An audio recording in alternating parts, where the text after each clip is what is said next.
내가 지하철 갈아타고 가면 손 빼걸리더라고. 그렇죠. 그러니까. 혹여나 만약에. 안녕하세요.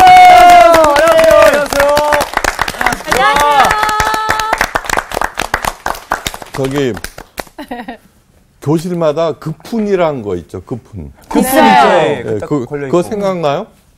착하게 살자요? 착하게 살자. 뭐 정직 이런 거. 근데 저도 그거 생각했는데. 금년 잘 듣잖아. 네.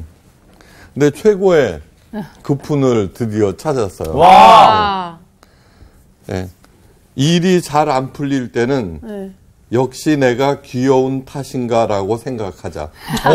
일이 잘 안 풀릴 때는? 왜요? 왜요는 아니 이건 어떤 선생님이 진짜로 급훈으로 쓴 거예요. 긍정적인 사고를 하는 긍정적인 마인드지. 그러니까 일이 잘 안 풀릴 때는 역시 내가 귀여운 탓인가 라고 생각하자. 그러니까 이거를 좋게 하자고 급훈으로 지은 선생님은 참 따뜻한 사람입니다. 네, 그런 것 같아요. 네. 맞아요. 오늘 수업 요한계시록 4강 성자 예수 그리스도 2. 오늘 예수님 두 번째 시간이에요. 네. 그 지난주에 이어서 계속되는 강의. 해당되는 본문 말씀은 조금 길어요. 네. 왜 요한계시록을 본문이 길어지느냐고 그러면은 안 빼놓고 다 할 거예요. 감사합니다. 왜냐 그러면은 그 문장마다 딴 거는 어떻게 이제 앞뒤로 끊어내고 요점만 이렇게 하면은 짧아지잖아요. 근데 그 구절마다 설명할 게 이제 많으니까.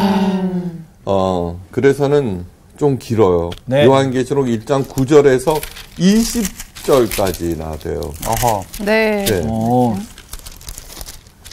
그러면은 4절씩 읽어야 돼요. 네. 그러면 이제 반장인 여윤정부터 읽어야죠. 뭐. 어떻게 하겠어요? 어쩌겠니? 잘하겠어요. 귀엽게 읽어주세요. 네. 나 요한은 너희 형제요 예수의 환난과 나라와 참음에 동참하는 자라. 하나님의 말씀과 예수를 증언하였으므로 말미암아 밤모라 하는 섬에 있었더니 주의 날에 내가 성령에 감동되어 내 뒤에서 나는 나팔 소리 같은 큰 음성을 들으니 이르되 내가 보는 것을 두루마리에 써서 에베소, 서머나, 버가모, 두아디라, 사데, 빌라델베아, 라오디게아 등 7교회에 보내라 하시기로. 몸을 돌이켜 나에게 말한 음성을 알아보려고 돌이킬 때에 7 금촛대를 보았는데 촛대 사이에 인자 같은 이가 발에 끌리는 옷을 입고 가슴에 금띠를 띠고 그의 머리와 털의 희기가 흰 양털 같고 눈 같으며 그의 눈은 불꽃 같고 그의 발은 풀무불에 단련한 빛난 주석 같고 그의 음성은 많은 물소리와 같으며 그의 오른손에 7 별이 있고 그의 입에서 좌우에 날선 검이 나오고 그 얼굴은 해가 힘있게 비치는 것 같더라. 내가 볼 때 그의 발 앞에 엎드려서 죽은 자같이 되매 그가 오른손을 내게 얹고 이르시되 두려워하지 말라. 나는 처음이요 마지막이니 곧 살아있는 자라 내가 전에 죽었소노라. 볼지어다 이제 세세토록 살아있어 사망과 음부의 열쇠를 가졌노니 그러므로 내가 본 것과 지금 있는 일과 장차 될 일을 기록하라. 내가 본 것은 내 오른손의 7별의 비밀과 또 7 금촛대라. 7별은 7 교회의 사자요 7 촛대는 7 교회니라. 네, 잘 읽었어요. 자, 요한계시록은 그 내용을 한마디로 말하자면은 예수님의 신부인 교회의 최후의 승리예요. 그러니까 요한계시록은 공포의 책이 아니라 위로와 격려의 책이라고 그랬죠. 그 다음에 아무리 무서운 영화도 두 번째 보면 안 무서워. 안 무서워. 그렇죠. 그리고 또 옆에서 얘기해주면은 김이 팍 상해서 안 무서워. 이제 조금 있다가 귀신 나올 거야. 그런 효과가 있는 거예요. 와닿는다. 알려주는 알았죠. 그러니까 앞으로 무슨 일이 있는지 물론 그 일들이 어렵고 힘든 일이에요. 그렇지만 알고 있는데 다음번에는 뭐가 나올 거야. 근데 하여간 최종적인 것은 뭐냐 그러면 예수님의 신부인 교회의 마지막 승리. 네. 그래서 요한계시록 맨 마지막 장이 뭐냐고 그러면은 그 그리스도의 신부로서 그 단장을 하고 내려와서 네. 예루살렘 새 예루살렘에서 벌이는 잔치의 기로 끝나는 거예요. 네. 그러니까 그걸 염두에 두고 있으면은 예. 앞에 뒤죽박죽 뭐 이렇게 해도 뭐 이긴다는데 뭐 그죠? 네. 그러면 이제 즐기면 되는 거죠. 네. 일이 잘 안 풀릴 때 내가 역시 귀여운 거야. 네. 네. 귀여워. 네. 나는 그리스도의 신부니까. 네, 이런 거예요. 다음. 오늘 본문 말씀은 교회의 신랑 되시는 예수님이 누구인가를 가르쳐주는 네. 얘기예요. 네. 예. 왜 그러느냐 그러면은 우리들도 결혼할 때 어떻게 네. 해요? 상대방이 누구인지 잘 알아봐야 되잖아요. 그렇죠. 네. 예, 그리고 중매쟁이가 거기에 대해서 열심히 설명하잖아요. 그거와 똑같은 거예요. 사도 요한이 중매쟁이가 돼서 우리 교인들한테 앞으로 당신의 신랑은 이러이러한 사람입니다 하고 가르쳐 주는 거예요. 네. 예. 사실 우리 신앙생활, 우리들의 신앙생활을 예수님과의 결혼으로 충분히 설명할 수 있어요. 네. 예수님과의 결혼으로 충분히 설명할 수 있다. 그러니까 뭐 이런 일 저런 일 이런 일 저런 일 있어도 네. 끝내는 예수님과의 결혼으로서 그러면 유대 사회의 결혼 풍습에 대해서 먼저 알아야 되는 거예요. 네. 그죠? 네. 한 남자가 한 청년이 마음에 드는 여자를 찾았어. 네. 이게 전기가 온 거지. 네. 그렇게 되면 어떻게 하냐 그러면은 먼저 장인 될 사람을 찾아가요. 네. 그 여자한테 먼저 안 가고요? 안 가요. 네. 그래서 그 장인이 한테 넙죽절하고 따님을 주십시오. 뭐 저는 이러이러한 사람입니다. 그러면 장인이 이렇게 보면서 네. 그러면 이제 동네 사람들이 일단 다 모일 거 아니에요. 네. 그러면은 이제 장인 어른이 나 너 마음에 든다. 이렇게 이제 결혼을 허락하게 되면은 네. 남자가 여자한테 포도주 한 잔을 딱 줘요. 따라줘요. 그러면 다른 사람 모든 사람들이 다 어떻게 하는가 그걸 보는 거야. 예. 마시면 되는 거 아니에요? 아 진짜? 이게 프로포즈네. 그 여자가 그 처녀가 그 잔을 받아서 마시면은 네. 내가 당신의 아내가 되겠습니다라고 하는 거고 허락하는 네. 거고 그걸 안 마시면 거절하는 거예요. 그러니까 그 유대사 이런 거를 보면 유대 사회가 네. 정말로 하나님의 뜻에 합당한 사회라는 걸 알 수 있어요. 네. 그 옛날에도 불구하고 아빠가 결정하는 것이 아니라 본인이 결정하는 되죠. 예. 그러면 이제 그걸 갖다가 쫙 받아 마시면 난리가 나죠. 그러면 그 앞에서 두 군반 세 군반 있던 청년은 어떻게 둥실둥실 이제 춤을 추는 네. 거지. 네. 자, 그러면은 이제 어떻게 하느냐 그러면은 바로 데리고 가는 게 아니에요. 네. 바로 데리고 가는 게 아니라 이제 장인어른한테 절을 하고 나서 네. 청년은 다시 자기 고향으로 가요. 그리고 거기에서 뭐를 하느냐 그러면은 자기 신부하고 같이 살 집을 지어요. 네, 그게 한 1년 정도 걸려요. 1년씩이나. 이제 기다려야 돼요. 이게 그거를 기다리는 시간을 뭐라고 하느냐 그러면 정혼 기간이라고. 이미 정혼 기간이구나. 네. 뭐 약혼한 상태 같은 건가요? 네. 그러고서는 이제 집을 다 지으면 다시 신랑이 와서 네. 신부를 데리고서 이제 가는 거예요. 그래서 그 기름을 준비한 일곱 처녀 처녀 이야기가 다 거기에서 나오는 거예요. 그렇구나. 자, 그런데 우리 성찬식을 해요. 그죠? 네. 이게 우리가 세례라고 해서 씻을 세자로 쓰지만 사실 세례식은 무슨 뜻이냐 그러면은 예수님과의 결혼식이에요. 네. 그러고 나서 뭐예요? 우리들이 성찬식 할 때 포도주 잔을 받으면은 여러분들 마시죠? 네. 그건 뭐야? 예수님을 신랑으로 맞아드리겠다라고 했잖아요. 그렇죠. 네. 그러니까 지금 현재는 우리가 예수님께서 이제 처소를 마련하고 나를 데리러 오기를 기다리는 정원 기간을 사는 거예요. 그러니까 예수님께서 고별 설교에서도 이렇게 말씀하셨어요. 요한복음 14장에 네. 너희는 마음에 근심하지 말거라. 하나님을 믿으니 또 나를 믿으라. 내가 꼭 너하고 결혼할 거고 너를 데리러 올 거다. 그 얘기죠. 그죠? 예. 네. 내 아버지 집에는 거할 곳이 많도다. 그렇지 않으면 너에게 일렀으리라. 내가 너희를 위하여 거처를 예비하러 가노니 가서 너희를 위하여 거처를 예비하면은 내가 다시 와서 너희를 내게로 영접하여 나 있는 곳에 너희도 있게 하리라. 지금 우리 정원 기간이네요. 그 정원 기간이죠. 네. 이 말씀은 예수님을 신랑으로 받아들이는 우리를 위하여서 처소를 예비하러 가셨다가 처소가 마련되면은 다시 신부인 우리를 데리고 오시겠다는 의미로 하신 말씀이에요. 네. 그러니까 현재 이 땅에서의 삶은 네. 신랑 되시는 예수님을 기다리며 사는 정원기간입니다. 네. 그 다음에 신부인 우리를 데리러 오시는 것이 곧 예수님의 재림이에요. 네. 예수님께서 재림하시면 어떻게 돼요?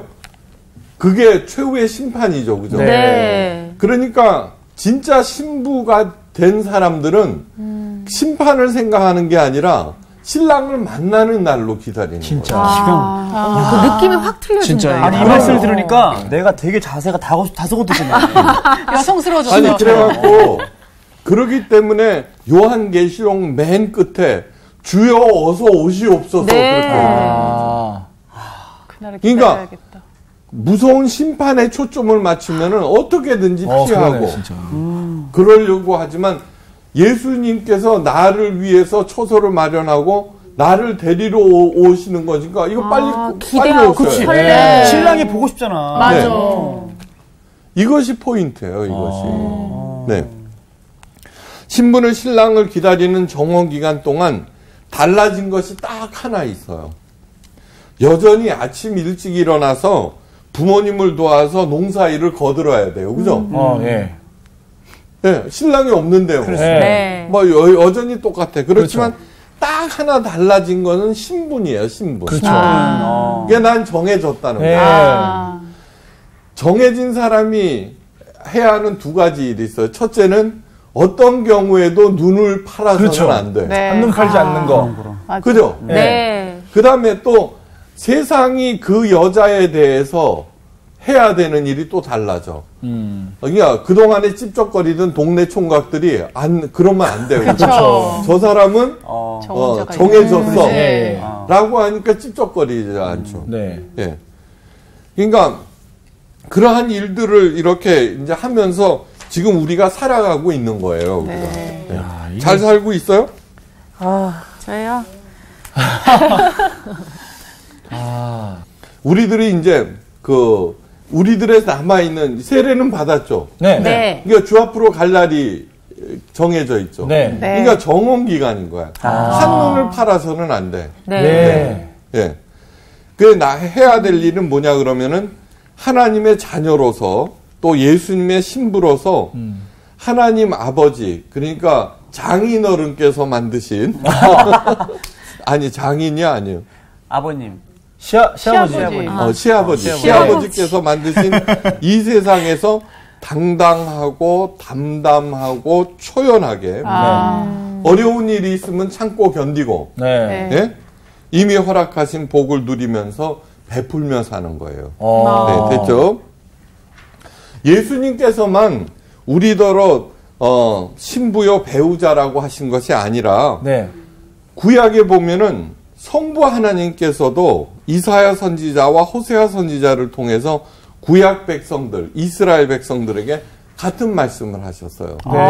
좀 사실 좀 뒤죽박죽된 것도 있어요. 제일 먼저 창세기 1장에는 우리를 하나님의 자녀라고 그랬다가 예, 그렇죠. 네. 예수님께서는 오셔갖고는 신부라고 그러고 그 다음에 또 구약에서는 여호와 하나님께서 이스라엘 백성 보고 또 신부라고 그러고 좀 뒤죽박죽 돼 있는 감이 있지만 모두 다 하는 얘기는 무슨 얘기냐 그러면 첫째, 가장 사랑하는 존재다라는 뜻이에요. 네네. 그 다음에 두 번째, 하나님과 나 사이에는 그 누구도 끼어서는 안 된다는 뜻이에요. 네. 돈도 명예도 그 다음에 다른 존재도 끼어서는 안 된다는 거예요. 그러니까 모든 종교에서는 신과 사람들 사이에 무당, 사제라는 게 끼잖아요. 네네. 그러니까 그거는 무당 종교에서 하는 얘기예요. 기독교에서는 하나님과 나 사이에 목사가 낀다고 생각하는데 그거는 무당 종교돼요. 기독교에서는 목사란 무엇이냐 하면은 중매쟁이인 거예요. 하나님을 소개해 주는 사람. 그거는 누가 한 얘기냐 그러면 사도 바울이 한 얘기예요. 사도 바울이. 그 다음에 정혼기간 동안 어떻게 하면 잘 살 수 있는가를 가르쳐주는 영적 코치인 거예요. 코치. 그걸 절대로 잊지 말아야 돼요. 그 목사를 갖다가 하나님 다음 사람으로 섬기면은 그건 무당 섬기는 거하고 똑같아요. 교회가 중요해요? 교인이 중요해요? 교인이요. 학교가 중요해요? 학생이 중요해요? 학생이요. 맞죠? 그런데 뭐냐 그러면 교회가 더 중요하다고 그래서 하나님의 자녀들은 교인들을 갖다가 영업사원으로 만들잖아요. 그건 잘못된 거죠. 그러니까 어떻게 해서든지 당당한 하나님의 자녀, 정결한 예수님의 신부의 삶을 가르쳐주고 그렇게 살도록 도와주는 것이 목사의 역할인 거예요. 그래서 영적 교사인 거예요. 목사는. 호세아 선지자가 말해요. 하나님께서 호세아 선지자를 통해서 다음과 같이 말씀하시는데 너무 중요해요.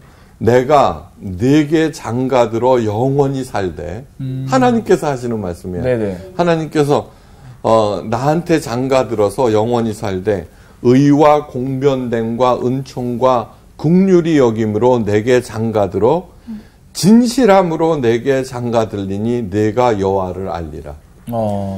무려 3번에 걸쳐서 하나님은 우리와 결혼하신다고 다짐을 하셨어요.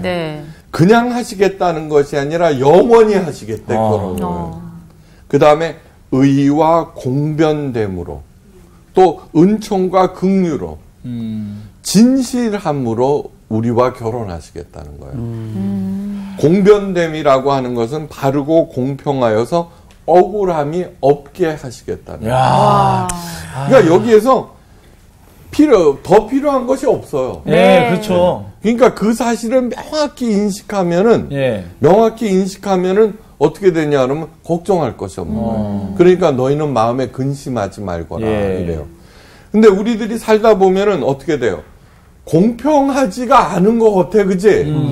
근데 거기에는 그게 있어요. 하나님의 약속을 믿고 이 말씀을 듣고 진짜로 어려움을 참아내잖아요. 그러면 어떻게 되냐면 나중에 그것이 진짜로 공평하다는 걸 알게 돼요. 여기서 장가들다에 해당되는 히브리어 아라스는 재혼하다는 의미예요. 그냥 단순하게 결혼한다는 뜻이 아니라 재혼하다는데 훨씬 더 깊은 뜻이 있어요. 간음해서 죽게 된 여인의 과거를 묻지 아니하고 순수한 처녀로 인정하며 새로운 결혼을 하겠다는 것이 바로 여기. 그러니까 호세아서를 통해서 호세아가 와이프 이름이 고멜 아니에요. 그 얘기를 하는 거예요. 그러니까 고멜과 같은 우리들을 다시 정결한 처녀로 받아들여서 결혼하시겠다는 거예요. 그렇구나. 그러니까 우리들이 저지른 죄들의 용서뿐만 아니라 신분의 회복까지 확실하게 보장해 주겠다. 그러니까 현재까지 내가 누구이든지 하나님은 상관하지 않으시겠다라고 하는 거예요. 이사야 선지자를 통해서 더욱 분명하게 이제는 단도직입적으로 말씀하세요. 너를 지으신 자는 내 남편이시니라. 그러니까 이사야 선지자가 나중에 후대거든요. 그러니까 호세아 선지자한테는 청혼하는 얘기를 했고, 그 다음에 이제는 청혼을 받아들인 사람을 향해서 너를 지으신 자는 내 남편이시니라.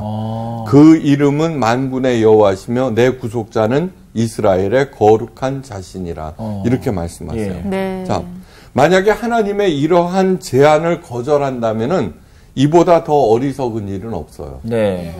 예. 그러니까 결혼 못했다고 한탄할 것도 없어. 네. 진짜로 하나님의 약속을 믿고 만난을 이기고 그 하나님과의 약속을 지켜나가는 사람은 진짜로 에이레네의 복을 받아요. 에이레네의 복이라고 하는 것은 에이레네가 헬라어로 평강이라는 뜻이거든요. 네. 평강. 근데 그 뜻은 첫째 하나됨이에요. 그러니까 하나님과 하나됨. 그 다음에 두 번째 뜻이 뭐냐 그러면 편안한 거예요. 세 번째 뜻이 중요한 번영이에요. 자, 이 세상에서 제일 좋은 게 뭐예요? 편안한 가운데 누리는 번영이죠. 최고죠. 바로 그것이 하나님과 하나가 될 때 누릴 수 있는 거예요. 맨 처음에는 어려움이 있지만 다윗이 그걸 가장 잘 해냈어요. 네. 사울왕이 군대 3,000을 풀어서 목동 다윗을 10년 동안 쫓아다녀요. 네. 근데 그 어려운 과정을 통해서 어떻게 돼요? 하나님과 완전히 하나가 됐죠. 네. 네. 그 나중에 위대한 왕이 됐잖아요. 여러분 깊이 한번 생각해 보세요. 내가 지금까지 살아온 것은 저기 고난의 연속이야. 다 그 원인이 저 남편 때문이야. 이렇게 얘기를 하잖아요.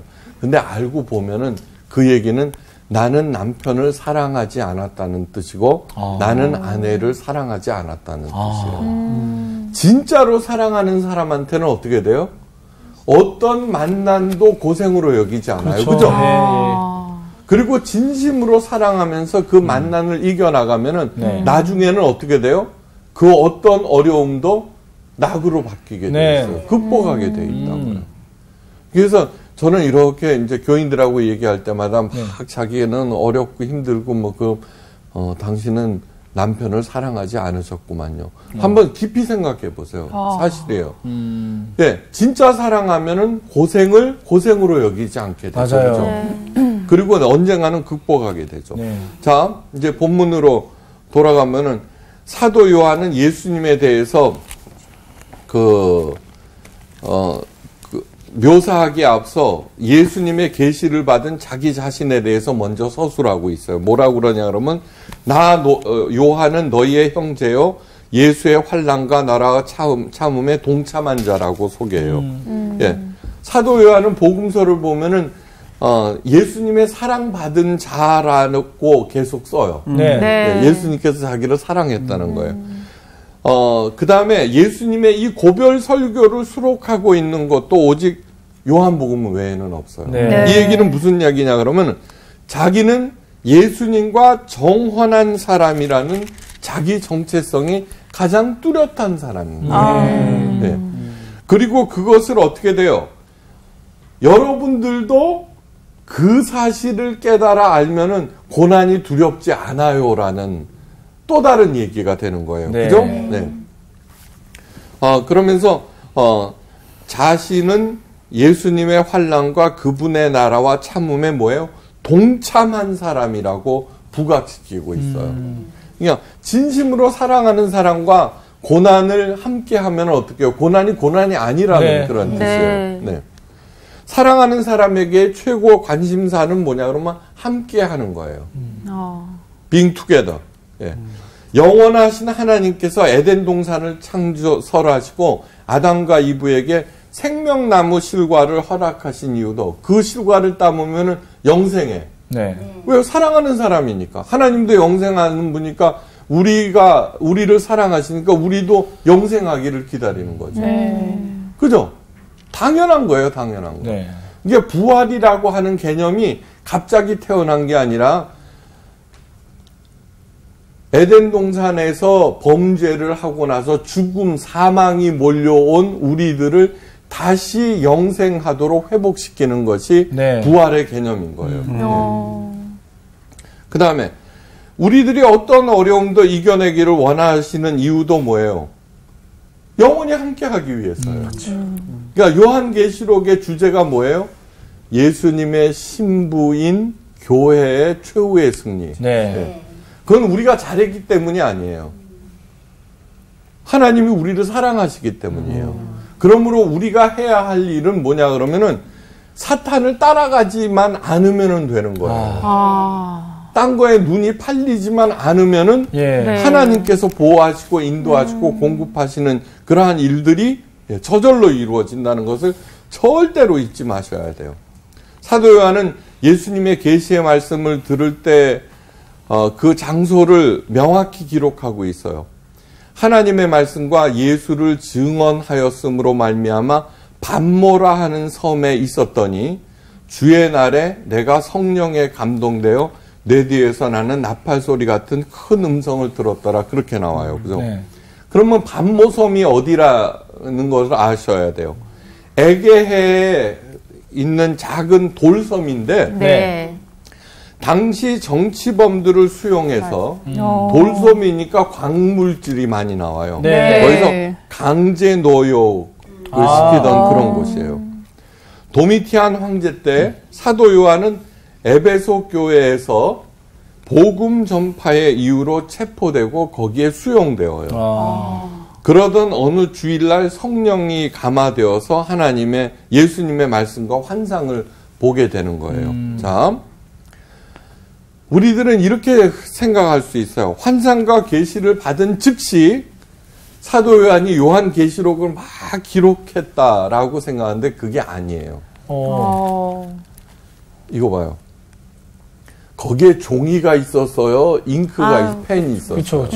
그 당시만 하더라도 종이는 굉장히 비싼 거예요. 책 한 권 값이 집 한 채 값이에요. 와. 그러니까 그걸 거기서 즉시 쓰지 않았다는 거예요. 더 외웠나 그러면? 훗날 도미티안 황제가 죽은 후 네르바 황제에 의해서 사면을 받고 AD 96년에 에베소로 돌아가게 되고 그곳에서 요한 계시록을 쓰게 돼요. 그렇구나. 자, 받은 즉시 쓰는 것과 시간이 지난 다음 깊은 묵상 후에 쓰는 것과 어느 것이 더 정확할까? 묵상 후에. 해답을 알고 어때요? 우리들은 본 즉시 쓰는 게 더 정확하다 생각하는. 요즘 말로 얘기하면은 그거는 현장 보도고 묵상하고 쓰는 건 심층 보도예요. 그러네. 그러니까 현장 보도와 심층 보도 중 어느 것이 더 정확할까 하는 질문과 같아요. 근데 심층 보도가 그 깊이에 있어서 더 가치가 있다고 할 수 있어요. 이걸 아셔야 돼요. 여러분들도 기록은 하지 않았지만 옛날에 아주 인상 깊었던 기억들은 몇십 년이 지난 후에도 그대로 얘기해요. 그렇죠. 맞아요. 진짜. 그런데다가 나중에 시간이 지나면서 곰씹어서 훨씬 더 그 안에 정확하게 상황을 묘사한다는 것을 잊지 마셔야 돼요. 그러니까 요한계시록은 현장 보도가 아니라 심층 보도예요. 그러므로 읽는 우리들도 요한계시록을 읽을 때 깊은 사색과 분석이 요구돼요. 문자 그대로의 해석이 아니라 여러 배경과 전 이해가 있어야 돼. 정확한 이해가 가능해요. 이 같은 과정은 예수님의 모습을 이해하는데도 꼭 필요해요. 본문에서 나와 있는 예수님의 모습은 있잖아요. 우리 신랑 되는 예수님의 모습은 기괴하기 짝이 없어요. 그러게요. 그죠? 무시무시하죠. 촛대 사이에 인자 같은 이가 그 머리와 털의 희기가 양털 같고 머리가 하얘. 그의 눈에는 불꽃 같고. 용이야? 사람 형상은 아닌 것 같아요. 쳐다보기도 힘든. 그의 발은 풀무에 단련한 주석 같고 그의 음성은 많은 물소리가 같으며 그 입에는 좌우에 날성검이 나오고. 아이고. 그 얼굴은 해가 힘있게 비추는 것 같더라라고. 이거를 전 이해가 없이 문자 그대로 믿는다 그러면은 우리가 반갑기는 그냥 도망가요. 무섭죠, 이거 진짜. 아니 공룡은 우리가 그래도 영화 속에서 봤잖아요. 익숙하지만 이거는 완전히 새로운 모습이죠. 그렇죠. 그러니까 땅에 끌리는 옷을 입고 가슴에는 금띠를 띠고 그 오른손에는 7별이 있고. 네. 이러한 얘기들이 뭐냐고 그러면은 이걸 갖다가 문자 그대로 해석해서는 안 된다는 뜻이에요. 네. 요한계시록에는 그런 것들이 너무너무 많고 예. 요한계시록을 강해하는 두 가지 큰 목적이 있어요. 첫째는 이단 사설에 놀아나지 않기. 예. 왜냐 그러면 하도 이상한 얘기가 나오니까 자기네들끼리 자기 그럴듯하게 표현을 해갖고 예. 미혹을 한다고요. 네. 그러니까 예수님께서도 마지막 때에는 적 그리스도들이 나타나서 계속 미혹하는데 거기에 놀아나지 말거라. 이 얘기는 뭐냐 그러면 예수님이 진짜 신랑이 아니라 내가 진짜 신랑이야 라는 얘기를 하는 예. 거죠. 네. 그것이 첫 번째 목적이에요. 예. 두 번째 목적은 뭐냐 그러면 예수님의 말씀을 통해서 지금 현재 나의 상태는 어떤 건가 점검하는 거예요. 예? 예. 그러니까 거기에서 그게 무슨 사실이고 막 그래서 덜덜 떨 필요가 없는 거예요. 네. 진짜 하나님의 사람들은 현재 일어나고 있는 상황의 유불리를 따지지 아니하고 네. 내가 하나님 앞에서 올바른 일을 하고 있는가를 체크하는 거예요. 왠지 아세요? 하나님과의 올바른 관계만 세워놓으면은 네. 하나님께서 이루시기 때문에. 예. 네. 아셨죠? 또 하나, 이 모든 내용들은 유대인들이라면 이미 알고 있는 얘기들이에요. 예. 다니엘서에 나오는 얘기들이 다니엘, 에스겔 이런 걸 묵시문학이라고. 예. 이 묵시문학에 대한 이해가 없으면은 네. 요한계시록을 해석할 수가 없어요. 왜 그러냐 그러면 묵시문학은 뭐냐 그러면 바벨론, 로마 이렇게 자기네들을 압제하는 우리도 3.1운동 때 어떻게 돼요? 그 일제강점기 시대 때 빼앗긴들에도 봄은 오는가 막 그런 시를 네, 쓰고 맞아. 그 다음에 이것이 서정시인 것 같아도 알고 보면 독립, 그렇죠. 상고를 위한 시다 이런 거 배웠죠. 예. 그러니까 은어와 상징을 쓰죠. 예. 묵시문학이 그런 거예요. 네. 묵시문학. 그러니까 묵시문학은 자기네들끼리는 이미 잘 통해. 네. 알고 있어. 척하면 딱. 네. 그 물고기 모양 탁 끓여놓으면 크리스찬이구나 이렇게. 이건 뭐야? 어떤 놈이 이거 장난쳐놨어? 이렇게 하는 게 아니라 그죠? 그것처럼 묵시문학에는 자기네들끼리만 통하는 여러 가지 상징들과 네. 그런 것들이 있다. 의미들이. 그러니까 이스라엘 백성들은 그 얘기를 딱 하면 딱 알아듣는 거예요. 예. 그러니까 다 인자 같은 이 그다음에 불꽃이 나오고 검이 나오고 그러는 예. 거는 기괴한 게 아니라 예. 이거 그런 뜻이야라는 그런 것들이 너무 많은 거예요. 네. 그래서 그것을 알지 못하고 예. 뭐냐 그러면은 자기가 교주가 하나님의 말씀을 전하면서 이것이 바로 입에서 나오는 검과 같은 것이다. 내가 그리스도다. 이단들은 전부 다 자기가 구세주라고 주장하잖아요. 그렇죠. 네. 그리고 구두 반짝반짝하게 닦고 이것이 바로 주석과 같은 발이고 뭐 이런 식으로 얘기를 한다고요. 그러니까 그런 것들에 놀아나지 않기 위해서는 네. 묵시문학에 나오는 여러 상징들에 대한 전이해가 꼭 필요한 거예요. 예. 네. 그래서 그 얘기를 열심히 전하는 이유도 그것을 듣고 이단에 놀아나지 말라는 얘기죠. 인자 같은 이라고 하는 것은 다니엘서에 이미 7장 13절에 소개되어 있어요. 네. 그러니까 메시아는 인자 같은 이야. 근데 예수님 보고 인자 같은 이 그러니까 어떻게 저 양반이 메시아 맞구나 이렇게 되는 거예요. 또 내가 보았는데 왕자가 놓이고 옛적부터 항상 계신 이가 좌정하셨는데 그 옷은 희기가 눈 같고 그 머리털은 깨끗한 양의 털 같고 그 보좌는 불꽃이요 그 바퀴는 불붙은 불이며 이것은 다니엘서 7장 9절에 나오는 얘기인데 네. 원래 성부 하나님의 모습을 묘사한 거예요. 그 당시에는 예수님을 몰랐죠. 예. 다니엘 네. 시절이니까. 예.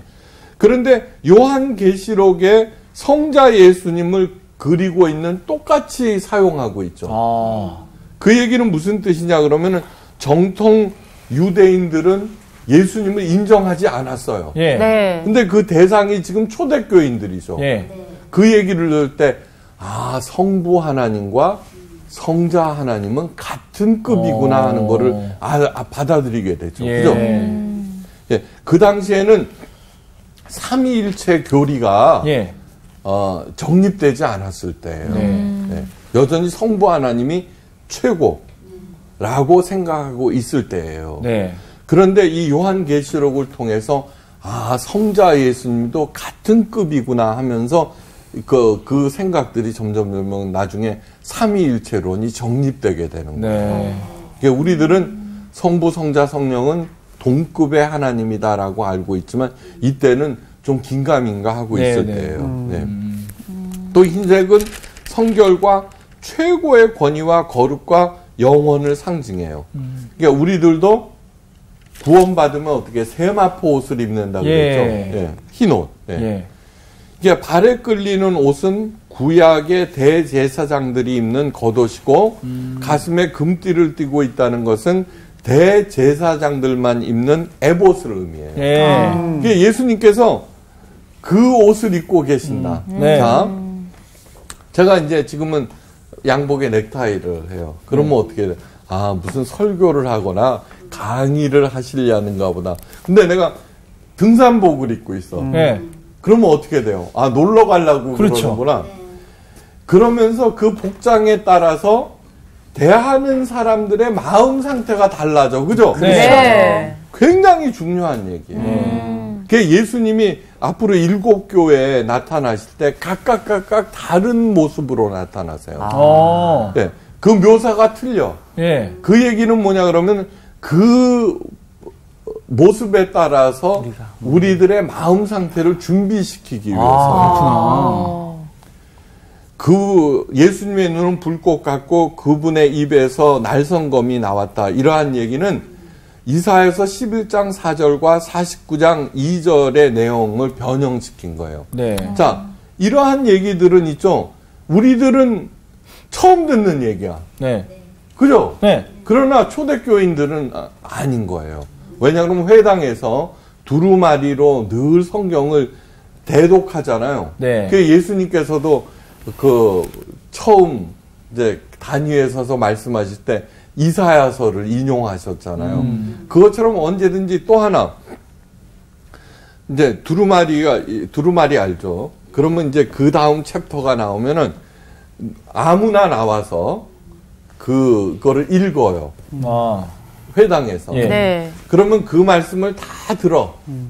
그러고 난 다음에 사람들이 일어나서 그 말씀을 해석하는 사람도 있고 그 말씀을 통해서 살아난 사람의 간증도 하게 되고 여러 가지 얘기를 하게 돼요. 그러면 그걸 듣고 있는 사람은 그 구절이 마음속에 꽉 각인이 되는 거예요. 네. 그러한 과정들을 통했기 때문에 이러한 얘기들은 우리들은 생소하지만 그게 뭐를 뜻하는지 이미 알고 있는 거예요. 그러니까 이런 얘기를 들을 때마다 기괴한 예수님 이렇게 생각하는 게 아니라 그 양반이 하나님과 동급이구나. 그런데 그분이 우리를 신부로 삼으시고 지금 정혼 기간을 우리가 사는 거구나. 예수님의 재림은 우리를 데리러 오시는 그것이구나. 그런 개념들이 머릿속에 정립이 돼가는 거죠. 네. 네, 그러니까 요한계시록이 무서운 책이 아니라는 얘기죠. 그러니까 이미 지난 시간에 요한계시록의 개론에 대해서 쭉 얘기를 했어요. 그것을 계속 상기시켜야지만 이 요한계시록에 담긴 깊은 뜻들을 올바로 이해하게 되고 그 사탄 이단에 놀아나지 않게 된다는 얘기예요. 하여간 그 그리스도의 신부로서 어떠한 어려움이 있더라도 그 사랑으로 능히 이기시고 정결한 신부가 되시기를 주의 이름으로 축원하면서 강의를 마치겠습니다. 와, 감사합니다. 이게 놓칠 수가 없네, 진짜. 맞아. 아니, 이게 확실히 진짜 그 시대 문화 배경이나 이런 거를 듣고 이제 보니까 다르네요. 맞아. 아니 네. 어릴 때부터 계시록하면 그냥 심판, 그냥 무섭고. 그렇죠. 근데 지금 오늘 신랑 대신 예수님이 우리를 좀 데리러 오실 거고 정원 기간이라는 생각이 딱 드니까 막 설레요 이제는. 설레고 기대되고. 맞아. 따뜻하고. 맞아. 옛날에는 완전히 무슨 공포 영화 그러니까요. 라고 생각했던 게 지금 보니까 로맨스 내지는 로코 달달하다 이거. 달달하고 결국에 모든 로맨스 영화의 끝은 남녀가 만나서 해피엔딩이잖아. 아 갑자기 이게 그런 식으로 나갔는데 가끔 그럴 때 있잖아요. 그 드라마 안에서 그 남녀가 해피엔딩 되기까지 이별도도 한 번씩 하고 슬픔도 겪잖아요. 슬프고. 우리 삶이 살짝 그렇긴 하지만 결국 우리의 끝은 해피엔딩이라. 이게 정말 오늘의 하이라이트인 것 같아요. 최후의 승리. 그래서 제가 오늘 흰색 바지를 입고 왔잖아요. 뭐 하시는 거예요? 저기요. 쓸데없는 얘기 그만하시고. 이거 아니에요. 여러분들 지금 시간이 없어요. 제가 신부 화장 예약해놨어요. 가서 우리 좀 준비해야 됩니다. 자 갑시다. 웨딩드레스 입나요? 지금 예약 시간 있어요. 빨리 갑시다. 이거 지금 신부냐. 나 이제 준비할 거야. 너무 웃긴다. 눈가 주름이랑 이런 거 좀 저기 해야 돼. 신랑님이